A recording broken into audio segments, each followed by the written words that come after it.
Hello, everyone. Good morning, good afternoon, and good night from where you are dialing in. We already have quite some attendees, so that's really good to see. And I think since it's already 4:03, we're just going to get started right away. So welcome everyone to the fourth Book and Claim Community public webinar. Before I go further, a mandatory note. I'm sure you don't need a reminder, but please don't share any sensitive information or avoid any discussions that could be seen as anti-competitive. We have a small Q&A session later on where you all have the chance to unmute and say something. And when you do, please keep this in the back of your mind. Okay, so then on to the agenda for today. First, I am going to share a little bit more about who we are, a welcome to those who are new, to those who are joining for the first time, also to those who have been joining for a longer time. I'll just share a little bit about who we are, what we've been doing, and why we are here. Secondly, our team will share a little bit more an update on registry and interoperability. After that, we're going to talk a little bit about all the buzz that we've been hearing on the SBTi Corporate Net-Zero Standard framework, version 2, and what that means for booking and claiming. And then afterwards, we have Marike from Shell, who will share us a little bit more on how Avelia is adhering to the principles and best practices that we put out last year in a publication. And then afterwards, we have a few minutes for some questions and discussion and an outlook on what's coming next. So without further ado, let's get started. So welcome to everyone. So those who are new and those of you who we already know. Very good to see you here. And it's always great to see large numbers of registrations. The interest for Book and Claim is it's high and it stays high, so that's really good to see. I'm currently cooking in my office, and I think we're all reminded of why we're doing the work that we're doing, because it's super warm, at least here in Europe. So yeah, that's extra motivation. A little bit more context on who we are. So freight transportation and logistics emissions are rising, of course. We have quite a complex market context as a hard-to-abate industry. Costs are high, supply chains are complex, and freight and heavy transportation is an interconnected, difficult, costly, and unique industry.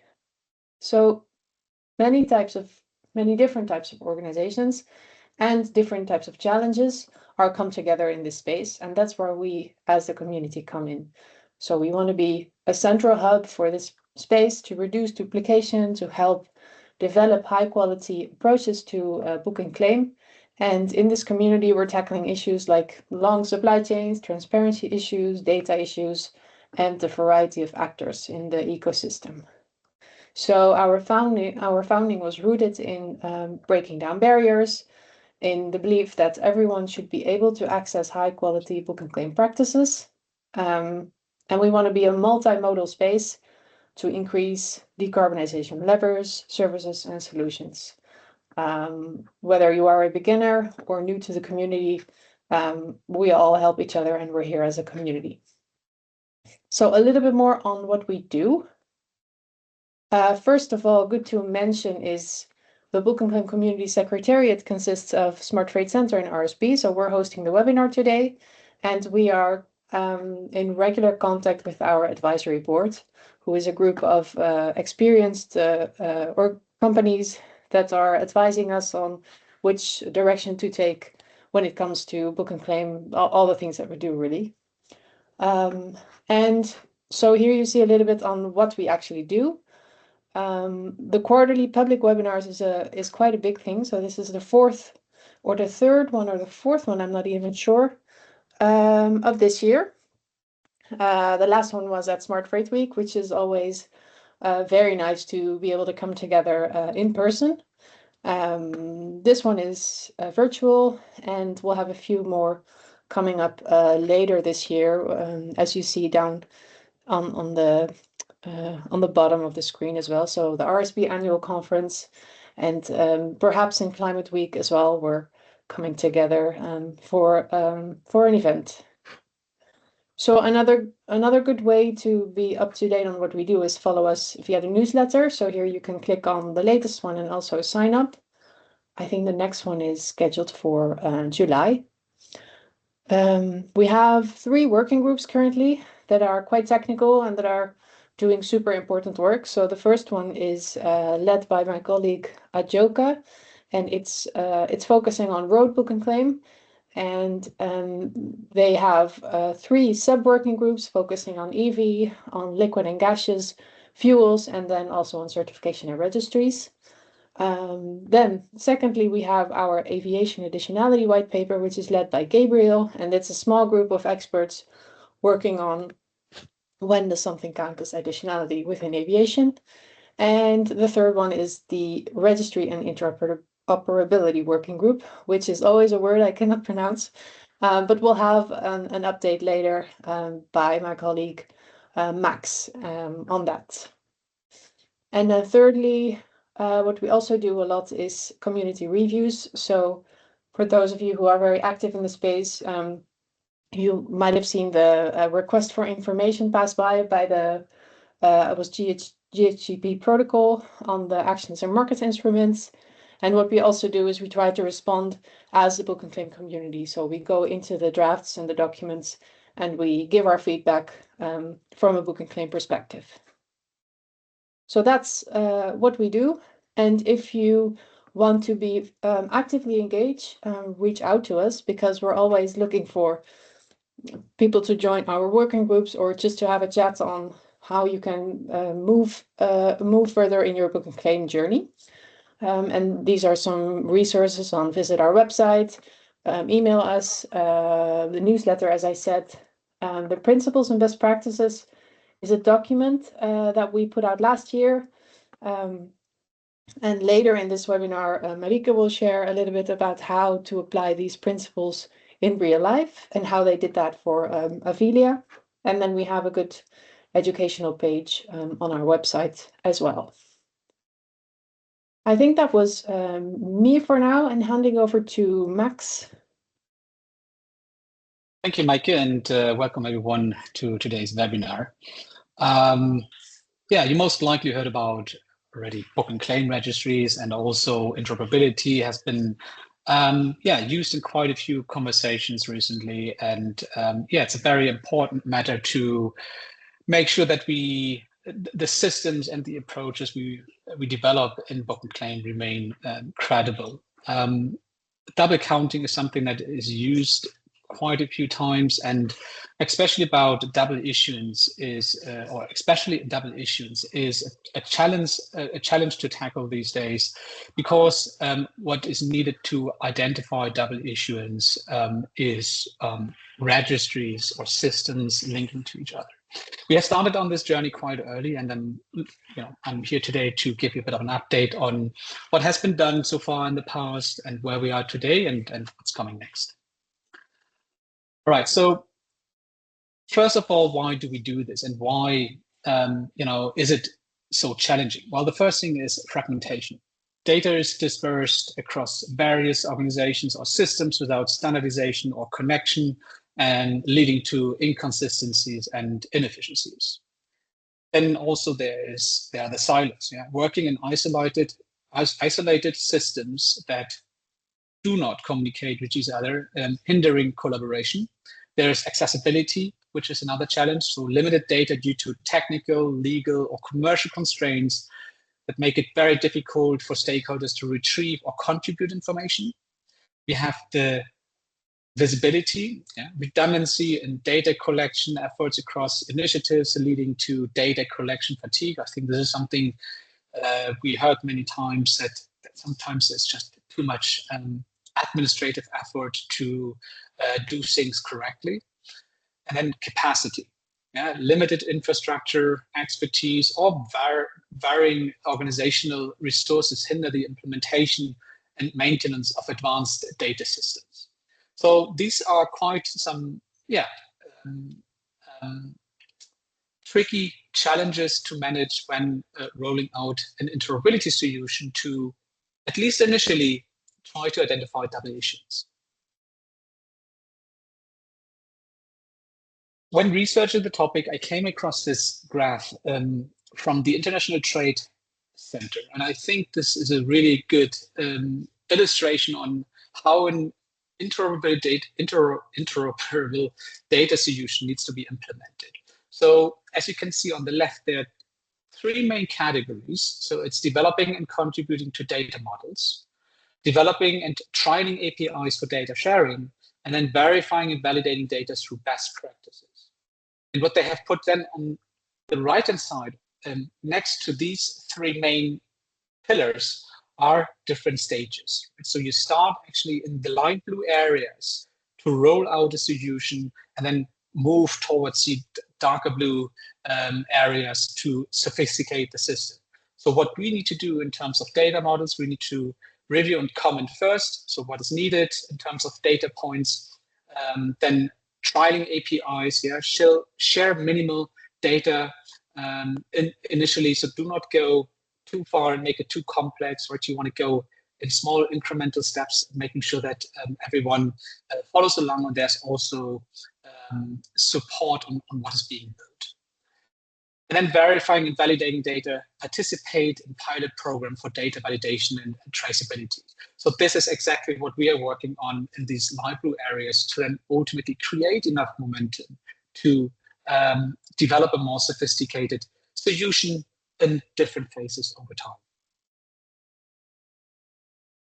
So as part of that, when we looked into interoperability, we realized, okay, if we want to establish a system, we need to have first an idea how that solution could look like, because there are different models.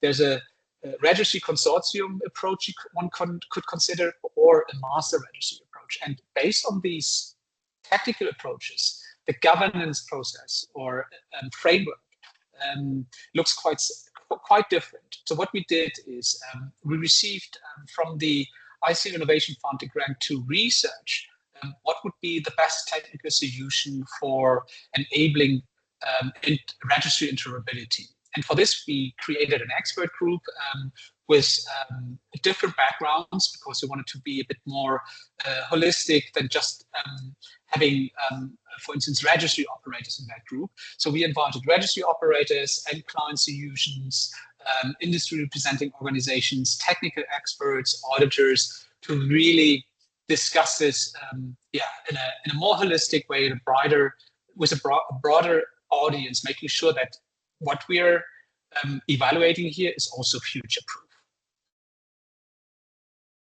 So that research lasted 2 years, starting in 24 to 25, end of 25. And as mentioned, we evaluated two main ecosystem models: registry consortium or master registry. And throughout the 2 years and many discussions and interviews, etc., the registry consortium approach was rejected from the expert group, as registry didn't want to directly communicate with other registries, but also the distribution, or the balance between the technical and the governance efforts are different between the two of them. So when we look at the registry consortium, the technical solution needs to be quite sophisticated, because we connect different registries and we need to make sure that they all use the same tools, the same references. And if you have a more distributed system approach, then it is quite challenging to make sure that all these interfaces are in line and work properly. On the other side, the governance framework is fairly easy, because there's a lot of exchange between the two registries. So from the governance side, it becomes a bit lighter. Different than on the master registry side, where the technical integration is a bit easier, because it's more centralized. Yeah, it can manage reference values, or some unit conversions, or managing or storing some metadata more centralized. And then on the other side, however, the governance framework becomes more challenging because there is a lot of control in the centralized solution. So, of course, this needs to be then properly set up that the registries feel comfortable to commit to a master registry approach. As I mentioned, we finished the study in 25 and had multiple outputs. So the first output was the API specification for a sub-solution of the master registry approach. So we had different solutions that fit into this master registry category. For that, we have developed an API specification, a data model, data book, an onboarding guide, and then also issued an interoperability research report. The big concern that was identified in that research was there's impartiality needed, right? So when this is being developed, we need to make sure that there is a level playing field and that everyone has the same say in developing a governance framework. And then also the assurance mechanism for participation and data quality needs to be robust. All right, so there's a QR code. If you want to read more about this report, please scan it and read up on it. But nevertheless, we had a technical evaluation after this ICO research, and that was for us the moment, and also to look at the governance framework. And this is when we joined the Book and Claim Community Secretariat and now have accommodated the governance research and framework development as part of the interoperability working group stream in the Book and Claim community. So what are the key blocks? Well, who will manage the registry of registries? How is independence assured, and how are new members approved? And new members means mostly registries, but then also whoever has an influence on deciding how the framework is being updated or redefined. So what are the objectives of developing this governance framework? Well, as highlighted, our main objective is prevent double issuance. For this, it has been decided that the best starting point is to compare POS identifiers across registries via a central coordinated API. This could go beyond, but as I mentioned, it is sometimes difficult to agree on data sharing between registries. And that's the reason why we said, well, let's keep it very simple and keep it to erroneous POS registration. So not looking at fraud use cases for now, right? So we just want to make sure that if there's a supplier that made a mistake and used the same POS in multiple registries, that this is being flagged in the ecosystem. And then if things are being flagged, that this is being resolved between the registries. So there's not an entity or the issuance of then the EAC, the SAFC, the BCU, however you want to call it, it's not hindered by the flagging. However, it requires the registries to look into this.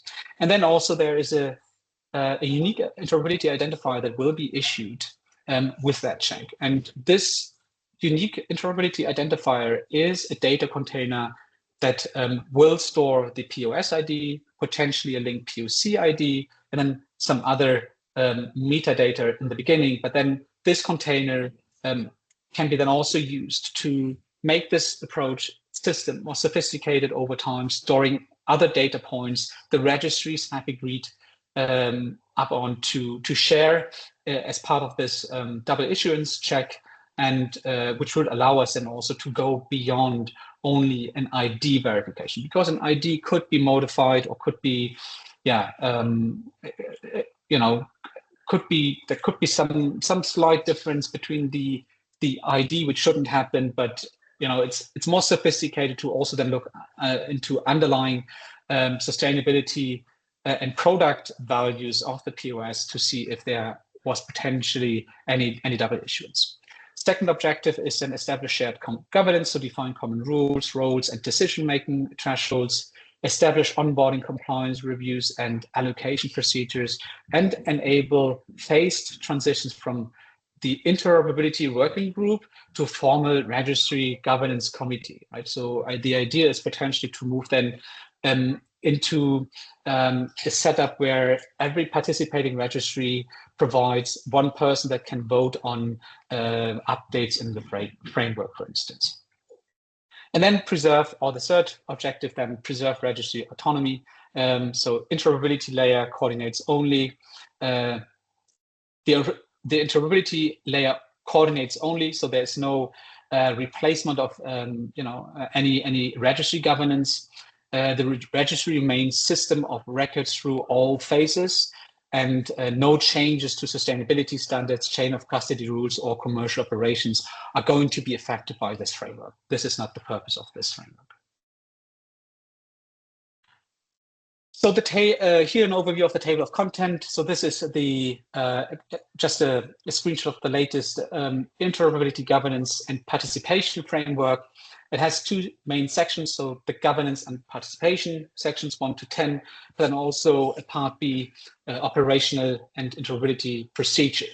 And then annexes, which goes into the different data sets registry would be required to track in the registry, not necessarily share as part of this interoperability work at this stage, but at least track a certain set of information, use the same reference values when it comes to feedstock or unit conversions, and other important data points we need to agree on to make sure that things remain comparable. As you can see in the timeline, we are now in the consensus and final draft phase. So we started things in January and went through multiple meetings with the interoperability working group, which is composed of mostly registries today, so eight or 9 registries. And yeah, we went through multiple meetings, started with just developing a skeleton of this framework, and then put more details into it. And we are now in a final review process by the interoperability working group, and we expect to have then the publication hopefully in July, so that we can use this framework then to work on a minimum viable product and bringing the technical solution we have evaluated in the ICO research together with the governance framework in a minimum viable product. I will speed up a bit because we run out of time, but elements covered in this framework are, how to enable credible interoperability, safeguards system integrity and trust, ensure transparent and accountable decision making, provide clarity on roles and responsibilities. I think this is a very important one. We often speak about registries, but not all applications out there are necessarily registries as organizations may see them. So they're commercial registries, they're registries operated by standard setters, they're registries operated by other NGOs. So it's very important to classify these and then also provide specific roles and rules and requirements for these different participants. Other elements are covered are support consistent data and assurance practices. We want to make sure that data is also secure and that we have minimum cybersecurity obligations in place. I mean, on one side, we want to keep the entry barrier fairly low because we, of course, need to gain some first momentum.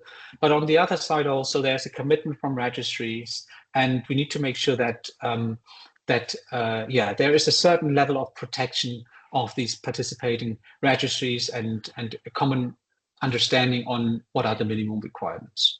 And then prepare for implementation and future scaling, right? So this is the first phase, but then of course, ultimately, this needs to scale and become more sophisticated. So everything what is in this framework is already gearing towards a more scalable solution in the future, which hopefully then will be achieved with by creating continuous momentum over time and improving improving this framework, and then also, of course, the technical solution.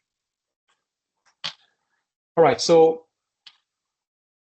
to sum it up, what does the framework and what does it not do? Well, the framework does connect independent registry via a central coordination API, check proof of sustainability identifiers to prevent double issuance, generate flags where the same POS appears more than in one registry, issue a unique interoperability identifier for each verified registration, then maintain an immutable log of all interoperability events, and protect TEAC holders if registry ceases operations. TEAC, another term for BCU or sub-certificate. It's a term that was coined by the latest ISO book and claim standard and stands for transferable instrument with the entitlement to claim. And then what does the framework not do is replace individual registry systems or governance, store sustainability certification data, make claims on behalf of any party, block issuance automatically in phase one. As I mentioned, things are only get flagged, and then the registries shall look into this and resolve this flagged issuance. Define sustainability criteria, chain of custody rules, or override regulatory compliance and obligations. So what are the next steps? We're getting close to publish this interoperability governance framework, and then hopefully move to the implementation as part of year 4 of the book and claim community. So what are the next steps? The current framework is version 07 and the data dictionary 01, and they have been circulated with the interoperability working group to provide proper review, and then there will be a vote on approving the framework, and then hopefully with that we will call it version 1 and can publish it. The next meeting is planned then for mid-July, where we will discuss this in the interoperability working group. So it gives you an idea, when the next discussion will happen and when we assume a release of the document. So I hope this was helpful for you to also hear a bit more on the interoperability and double issuance prevention front. We think this is a very important topic to make book and claim a credible and robust solution, and seeing all the support and momentum in this space, I feel very confident that we will see an operating solution fairly soon. Right, so thank you very much for your attention. And then I would pass it back to Maike. Thank you very much. Thank you, Max.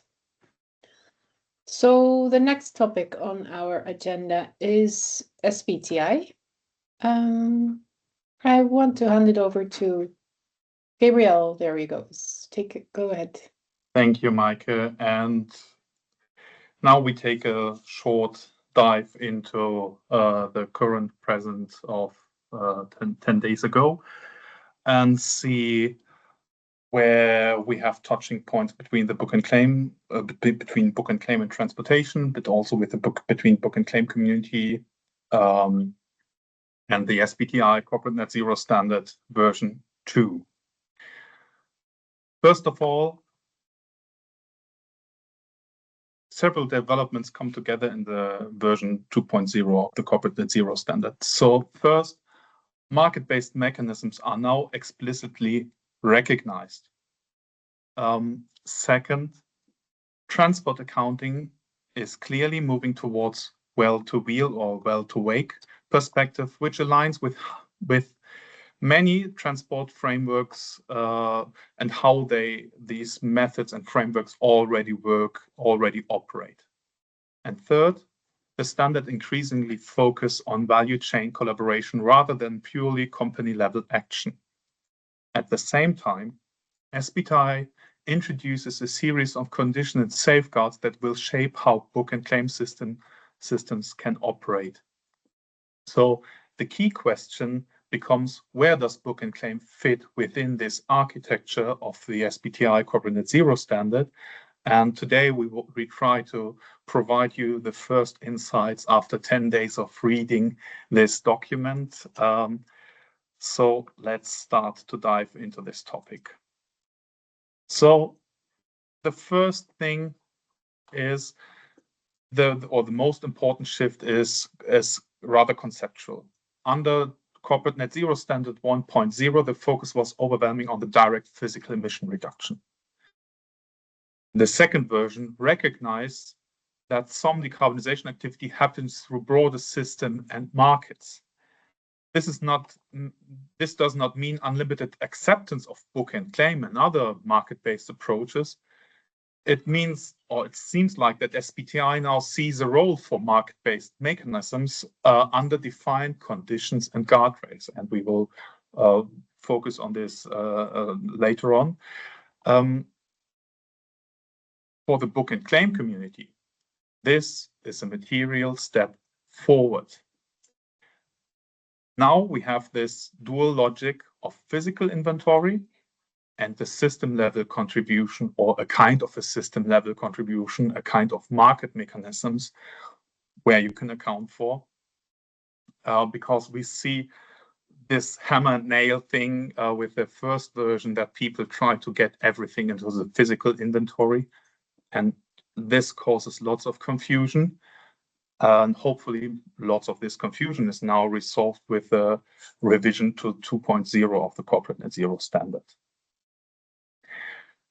So speaking of this accounting architecture, for book and claim, this means the value proposition, this is probably the most important accounting concept in the entire standard, that this is now, we have this hybrid system of reporting physical inventory and the market, kind of a market inventory or market instruments at the same time. SBTi still maintains the physical inventory as the baseline for target setting, but at the same time, market-based instruments can be reported separately.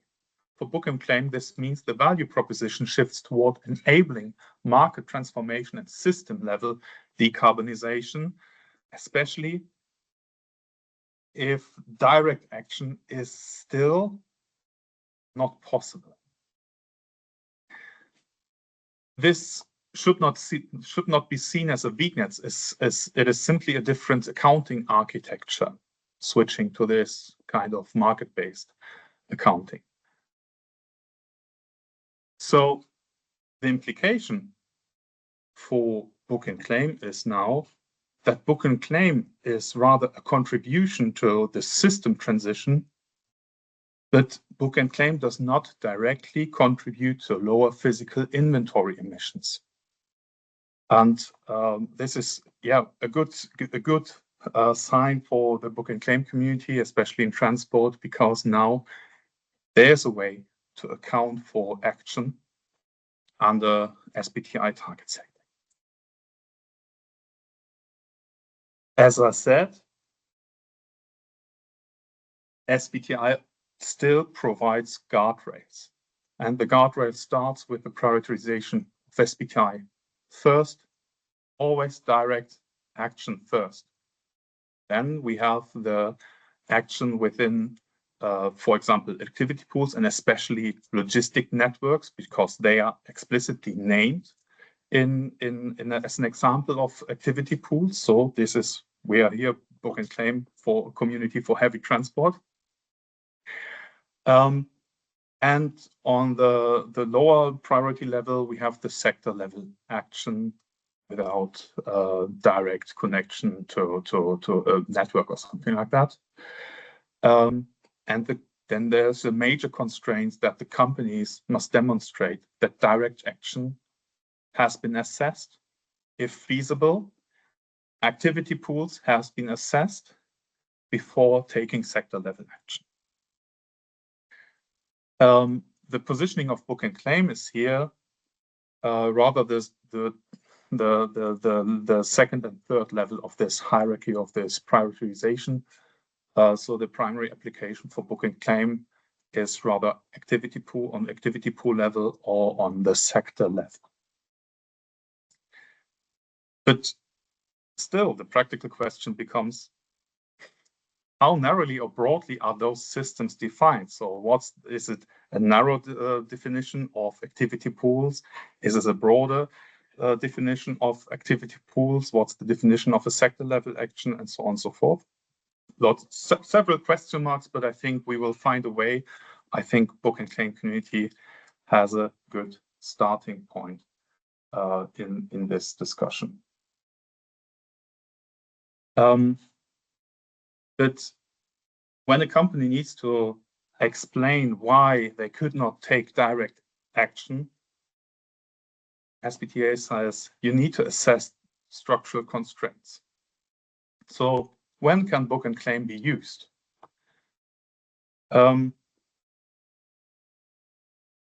Transport does not decarbonize evenly across all regions and corridors. Availability of low-emission fuels remains limited for the time being. Hopefully, in the future, there's a renewable fuel available at every gas station, every airport, and every port. But for the time being, book and claim can help to bridge this gap between demand and supply. And we have to see several different examples when book and claim can be used.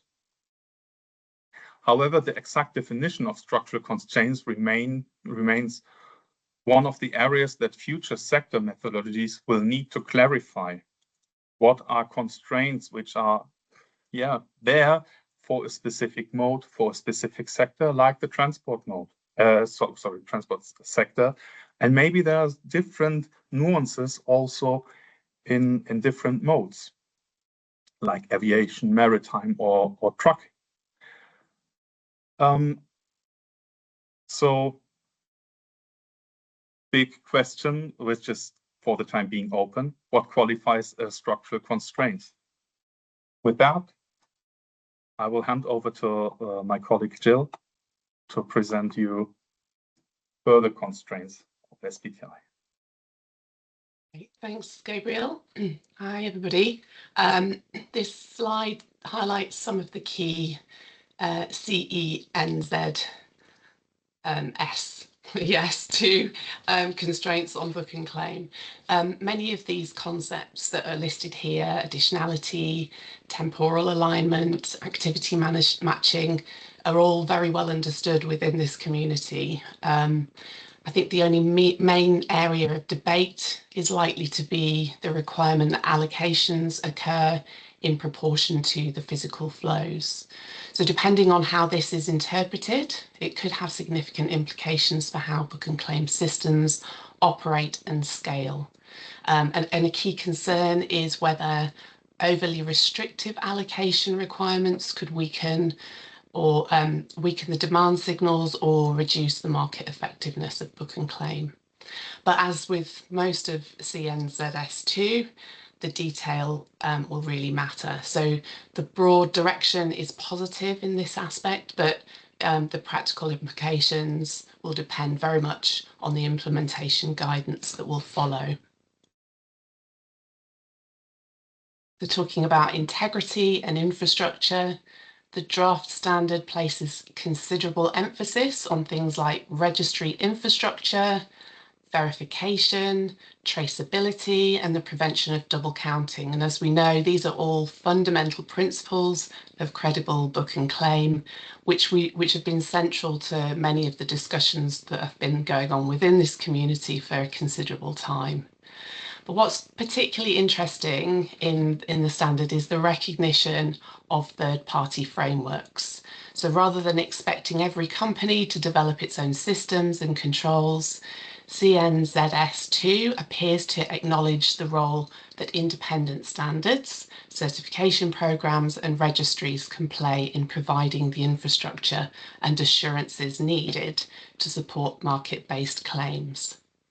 So much of the infrastructure needed to deliver integrity, transparency, and traceability already exists, for example, through the book and claim community's principles and best practices.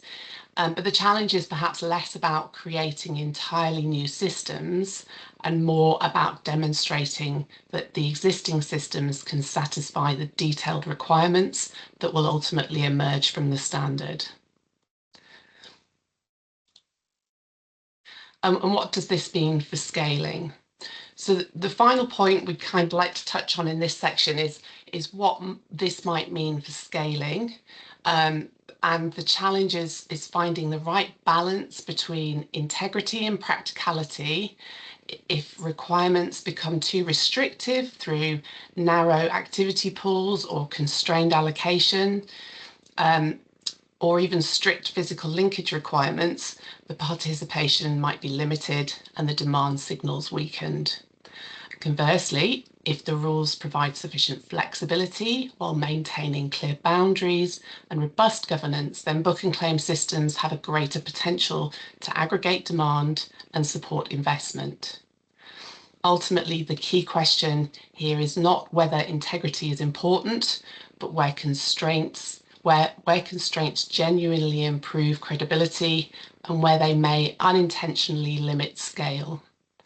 As CNZS2, as the process continues of the development of this standard, much will depend on how these requirements are applied in practice. So the key takeaway we've discovered from reading over the last 10 days is that the standard contains some encouraging signals for book and claim. For the first time, SBTi has explicitly recognised a role for book and claim and other market-based approaches subject to appropriate integrity requirements. There's also strong alignment between many of the standard's expectations and the way established book and claim systems already operate, particularly around verification, registries, traceability and governance. I think the main area that still requires clarification is that allocation logic and the relationship between environmental attributes and physical flows. How those requirements are ultimately interpreted could have very important implications for scalability. And finally, it's worth remembering that CNZS2 establishes the broad principles. And most of the practical details are still likely to emerge through future guidance and framework recognition processes.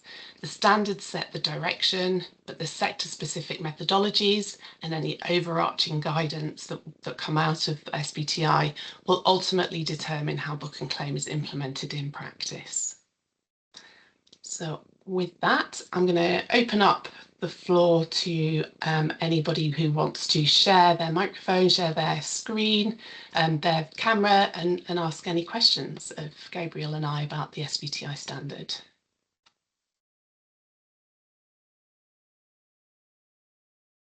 Hello there, can you hear me? Yes. Hi, here, Bartot here from STX. I trade self-certificates predominantly in scope 3. And I had a question with regards to SBTi as I read these three different activity level, activity pool and sector levels. And what was also shared by your colleague that within the activity pools, logistical networks are explicitly mentioned. Are we then talking about what I always define as direct insets, and indirect insets are considered sector level actions, or are indirect insets in which your direct supplier does not provide you with, let's say, the self-certificate, but you obtain that through a marketplace of some sorts, also allowed? Is that clear? When you use direct and indirect, this is you're using the definition of the market-based measures framework of Smart Freight Center, right? Yeah, so just to make sure that we're talking about the same okay. thing. So a direct inset would be I transport watches and I have an air carrier, and if that air carrier gives me the opportunity to have a green supply line, I am able to use that as a direct inset because it's directly that air carrier. If I use an indirect inset, I would do that through a third party where it would not directly be my value chain, so to say, but I would be using somebody else. But since the environmental attribute is decoupled, that's the case. Is that clear? So in general, maybe there might be some corner cases, but in general, the definition of indirect low emission transport service of the MBM framework is related to sector level, and the direct one can be related to activity pools, but could also relate to direct action. So this is like, but from the Smart Freight Center's perspective, the market-based measures framework is under revision, and we are thankful that we now have this kind of guardrails from SBTi for this revision process. So watch out for this revision. But this is main distinction is direct is rather activity pools or direct action, or could potentially be also direct action, but indirect low-emission transport services are related to a sector level. Thank you for that question. Yeah, thanks.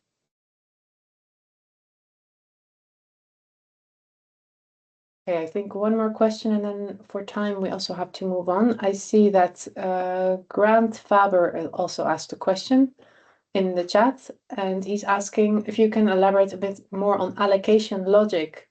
Would that apply to something like using emissions factors or of zero for waste biomass input to systems like biofuels?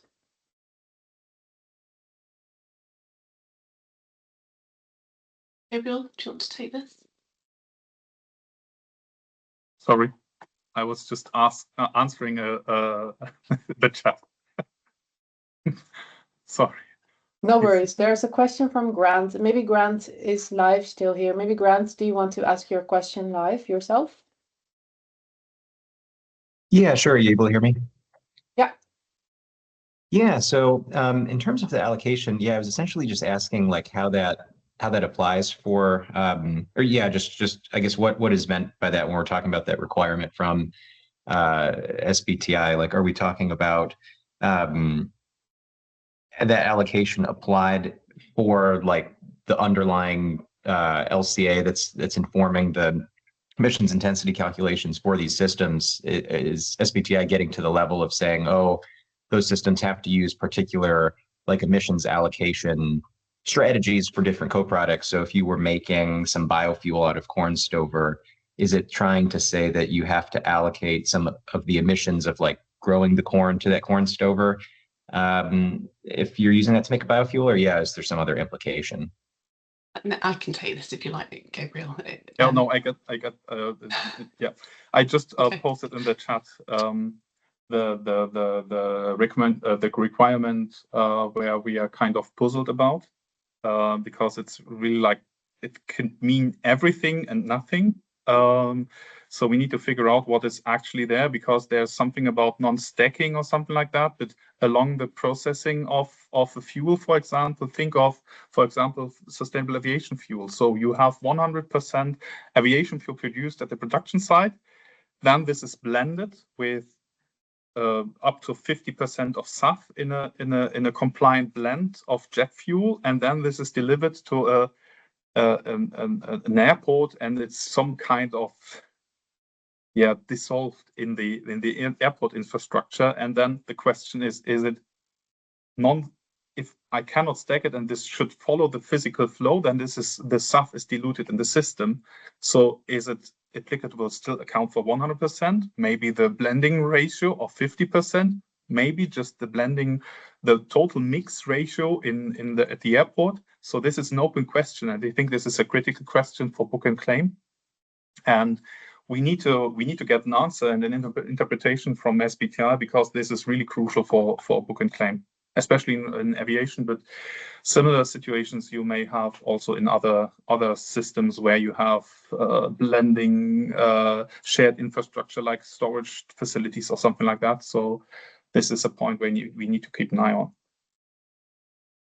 Thanks, see. Gabriel. Thank you. I also, thank you. Sorry, I have to cut through because we are quite short on time and we have one more element left. So in terms of questions, we're closing that part off. Thank you, Gabriel and Gil, for that elaboration.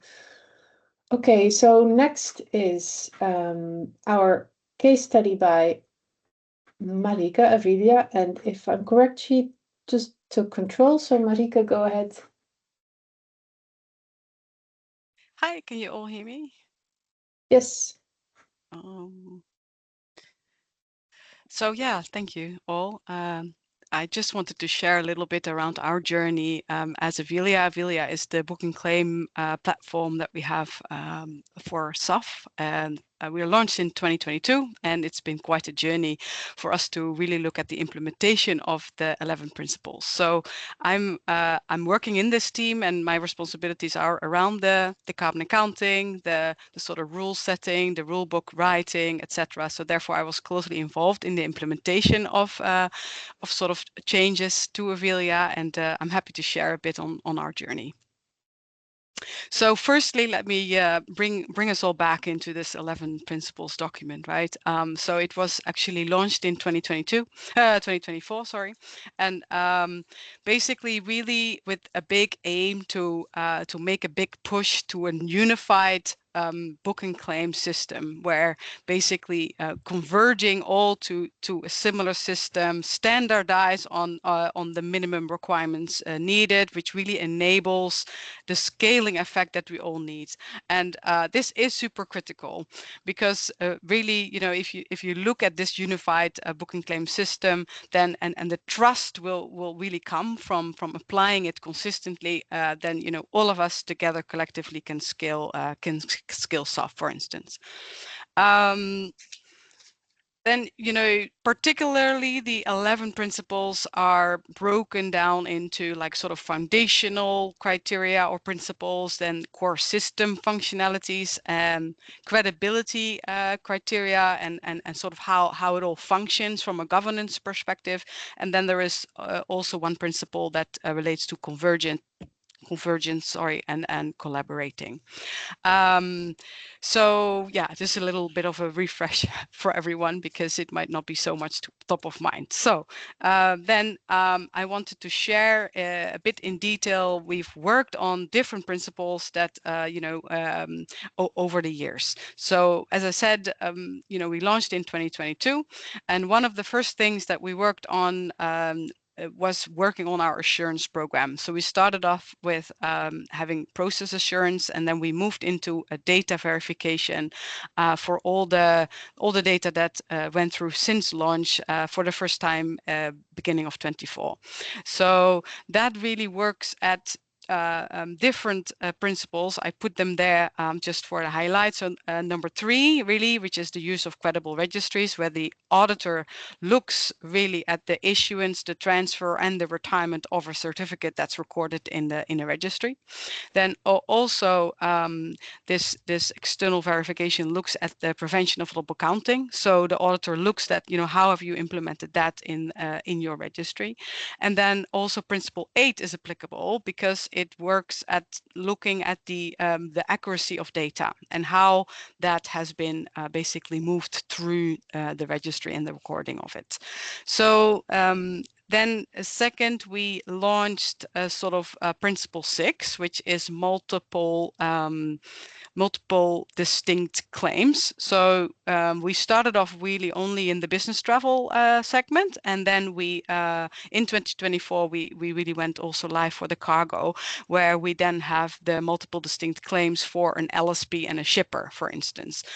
So that really worked at principle number 6. And then also in 2024 we had our retirement records all go live in a public retirement record. So that worked at really also principle 3, which is basically making sure that everything is visible, as well as the making it transparent.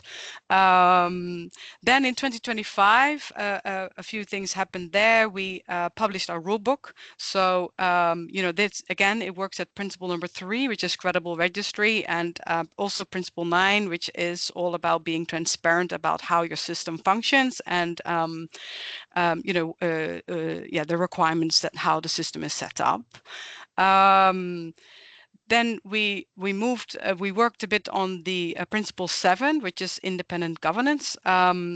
We were basically looking to enable multi-supplier, so customers can not only access the soft that is injected by Shell, but also by other suppliers. So then we had to make sure that all our data was hosted externally in an independent environment. So that we moved that out, and that was you know, really helping us to make a step at least in the principle number 7, independent governance.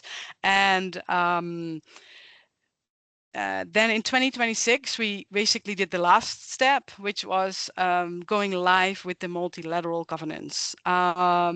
So this really is done at the beginning of this year, where there's multiple parties from across the whole value chain now sitting in the multilateral governance committee that are really providing that oversight on how the rulebook functions and the implementation of that rulebook, and therefore really have an industry-wide participation. So with that one also being implemented, we now meet the 11 principles, and also with that we are now fully SABA eligible, which is also an important point for us.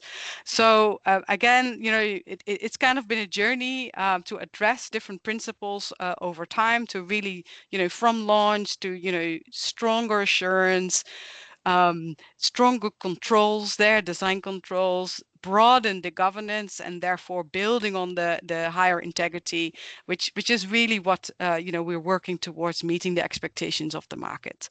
Then what we did after that was all in place, we also asked all chiefs, which is working very actively in the booking claims space, a consulting firm, to really do an external assessment for us as well against these 11 principles. So, you know, the core assessment is really like, you know, the design and the controls and how it's been set up, the alignment to the rule book, and how the operating model and the governance worked, as well as the transparency. So some of the key discussion points that we had was really Principle 3, we discussed quite a bit. This is, you know, the elements related to credible registry, but also how do you onboard a batch creator, and making sure that error procedures are in place. This also for us was important, of course, because before we were the only ones registering batches, but now other suppliers are also registering batches. So how does that whole process of onboarding new parties and responsibilities, etc., worked? So we discussed that quite a bit. Then also number 6, that was discussed quite a bit, which number 6, I'm just reading from my screen again here. Multiple distinct claims. Yeah, so we discussed that, like how do we, you know, the role in the value chain and the clarity for all participants on when they receive it is and the responsibilities that come with it, right? Like being very explicit about what they can do and not do with that, given the role in the value chain they had. And we also discussed principle number 10 quite a bit, which is transparently reporting certificates and enabling reporting, really, right? So we discussed sort of like, okay, you know, we're meeting the mode specific requirement because it's all SOF and it's very clearly on the certificate. But, you know, what data do we provide that will help the buyer to really match it with their emission profile? So, you know, all the things related from, you know, SOF injection date to location date, etc. How do we enable the buyer or the one that have to report to make a credible claim, and helping them to match it to their profile? So yeah, that one was discussed also quite a bit. Then I want to make also a little bit a link to the future. So it is important that we keep updating this document, the principles document, and I think, you know, Gabriel, you mentioned it already, like making sure it moves with the sort of outside environment, right? And you know, also linking to the interoperability and the co-claiming to the further extent, and continuing to build governance. So I wanted to leave it like that because it is time right now. But yeah, thank you very much. I hope it gives a bit of an insight on you know, how these principles started to sort of evolve for us and how we discussed certain elements. Great, thank you, Marika. Yeah, since we are indeed kind of short on time, I would propose if any of you has questions, just reach out to the Secretariat and we will bring you into contact with Marika for her to answer any questions. Thank you, Marika. Okay, so then quickly I will quickly close off because we're over time. Let me go to the last slides. a quick show of the work streams that we're planning to do. So that would be policy shaping and framework convergence, registry interoperability, technical alignment, and showcasing transactions and practitioners. So the year 4 of the book and claim community will start soon, and these are the 3 work streams that we're going to be working on. Part of this is also that the interoperability framework will be published, and so look out for that. And then I think the last thing to mention is the next webinar will be probably in mid-August. So watch this space, and we hope to see you again then, and wishing you a great rest of the day. Thank you, guys.